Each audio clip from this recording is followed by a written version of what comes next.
Hello साथियों, नमस्कार। आपके अपने चैनल नॉलेज विद अश्विनी में आपका हार्दिक स्वागत करता हूं।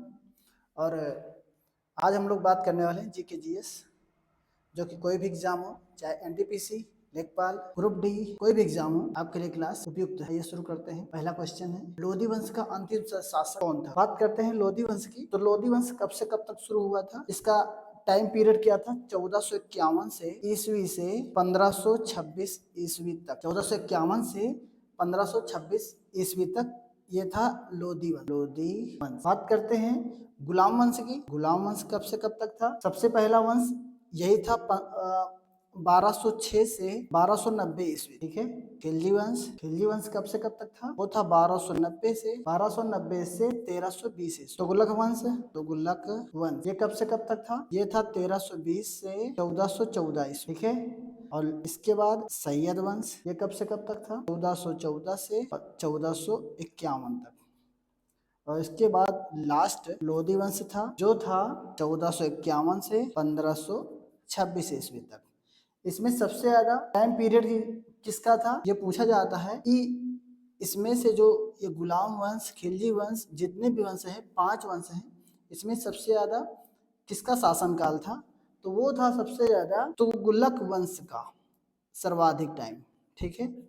या आप अधिक कह सकते हैं या सर्वाधिक कह सकते हैं। और सबसे कम की बात अगर करी जाए, वो था आपका खिलजी वंश का। ठीक है। खिलजी खिलजी वंश का था सबसे कम। ठीक है। और सबसे सर्वाधिक तुगलक वंश ने शासन किया था। अब बात करते हैं लोधी वंश का संस्थापक कौन था? तो लोधी वंश का संस्थापक था बहलोल लोधी। बहलोल लोधी। ठीक है। नेक्स्ट क्वेश्चन पर, गुप्त काल की सोने की मुद्रा को क्या कहा जाता था? तो पहला ऑप्शन दिनार, कारसापड़, निस्क या काकिनी। तो इसमें जो दिनार है उसे जो है गुप्त काल की सोने की मुद्रा को दिनार कहा जाता था। चांदी की मुद्रा को क्या कहा जाता था? रूपक। क्या कहा जाता था?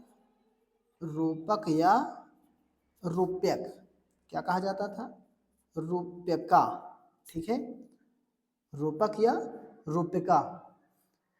अब बात करते हैं स्वर्ण के सिक्कों की। स्वर्ण सिक्के। अब इस पे क्वेश्चन कैसे बनता है कि इसको पहली बार किसने चलाए? पहली बार किसने चलाए? ठीक है। ये क्वेश्चन बनता है। दूसरा क्वेश्चन क्या बनता है? सर्वाधिक किसने चलाए? सर्वाधिक किसने? ठीक है। उसके बाद सर्वाधिक शुद्ध सोने के सिक्के किसने चलवाए? सर्वाधिक सर्वाधिक शुद्ध सोने के सिक्के किसने चलाए? इस तरह के ऑप्शन से क्वेश्चन पूछता है। अब इसमें अगर पूछता है कि पहली बार किसने चलाए, तो आप क्या आंसर दोगे? इसमें भी कई ऑप्शन बनते हैं, जैसे कि सामान्य रूप से किसने चलवाया था? तो वो चलवाया था कुषाण ने। किसने चलवाया था? कुषाणों ने चलवाया था। या इंडो ग्रीक ने चलवाया था। ठीक है। या इंडो ग्रीक द्वारा। ठीक है। ये ऑप्शन के हिसाब से आप देखते रहिए। Indo Greek. अगर ऐसे पूछता है कि प्रिंटेड किसने चलवाया? प्रिंटेड ये किसने चलवाया? तो इसको चलवाया था इंडो ग्रीक ने। किसने चलवाया था? इंडो ग्रीक द्वारा चला गया था। उसके बाद आता है रेगुलर। इसको किसने चलवाया था? कुषाणों ने चलवाया था। ठीक है। इस तरह से क्वेश्चन बनते हैं। पहली बार किसने सिक्के चलवाए? पहली बार सोने सिक्के किसने चलवाए? समान रूप से कुषाण या इंडो ग्रीक। अगर उसमें पूछता है पहली बार सोने के सिक्के प्रिंटेड किसने चलवाया, तो इंडो ग्रीक ने चलवाया था। पहली बार किस सोने के सिक्के किसने रेगुलर रूप से चलवाया, तो कुषाणों ने चलवाया था। अब इसमें पूछता है कि सर्वाधिक किसने चलवाए, तो सामान्य रूप से गुप्तों द्वारा चलाया गया था। ठीक है। गुप्त वंश द्वारा चलाया गया था। और उसके बाद ये पूछता है कि इसमें सर्वाधिक सोने शुद्ध सोने किसने चलवाया था, वो भी कुषाणु द्वारा चलवाया गया था। ठीक है, चलते हैं अगले क्वेश्चन की तरफ, क्योंकि इसमें जो है बहुत ज्यादा अगले क्वेश्चन के लिए रखो। ठीक है, बुद्ध के गृह त्याग का प्रतीक है। अब इसमें से बुद्ध के गृह त्याग का क्या प्रतीक है? पहला है घोड़ा, दूसरा हाथी, तीसरा बैल, चौथा है भेड़ा। तो इसमें देखिए जो घोड़ा है वो गृह त्याग का प्रतीक है। ए ऑप्शन सही है, ए ऑप्शन सही है। अब इसमें देखिए अगर ऐसे पूछता है कि कमल का प्रतीक किसके लिए है, तो जन्म के लिए है। ठीक है, बुद्ध के जन्म से संबंधित है।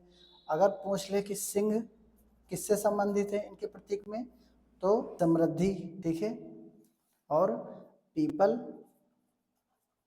का प्रतीक ज्ञान प्राप्ति से संबंधित है। और अगर घोड़ा तो गृह त्याग से संबंधित है ही है। हाथी गर्भ में, माता के गर्भ में थे उनके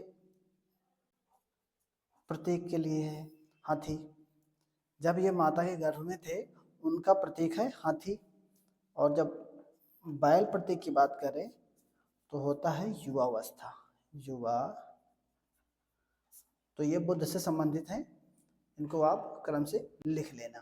ठीक है, अगले क्वेश्चन पर चलते हैं। दूसरी अरिहंत श्रेणी पनडुब्बी का क्या नाम है जिसे 29 अगस्त 2024 को भारतीय नौसेना में शामिल किया गया था? अब देखिए इसमें जो पहला है,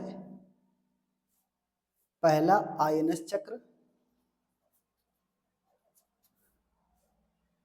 दूसरा है आईएनएस अरिहंत, आईएनएस अरिहंत, और तीसरा है आईएनएस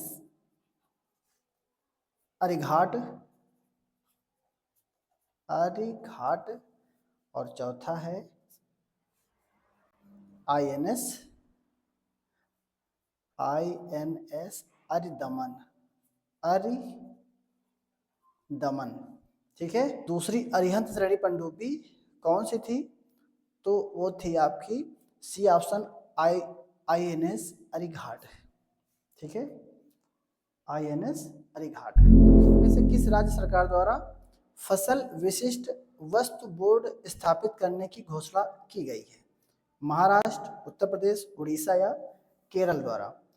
तो इसमें जो है फसल विशिष्ट वस्तु बोर्ड, इसके लिए जो है 50,000 करोड़ वार्षिक कृषि निर्यात का लक्ष्य रखा गया है इसके द्वारा, फसल विशिष्ट वस्तु बोर्ड द्वारा।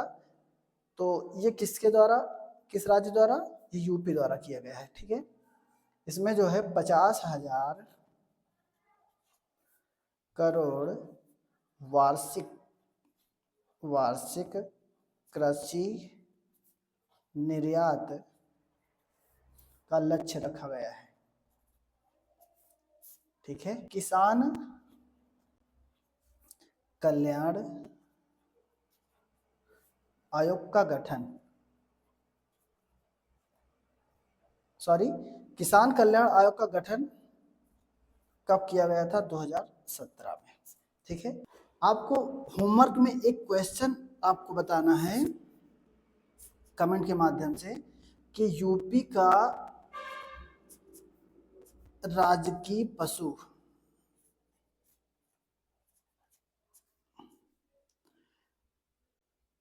पशु कब घोषित किया गया था? ठीक है, मिलते हैं अगली क्लास में। आपको क्लास कैसी लगी कमेंट बॉक्स में जरूर बताइएगा। ठीक है, आज के लिए इतना ही, धन्यवाद।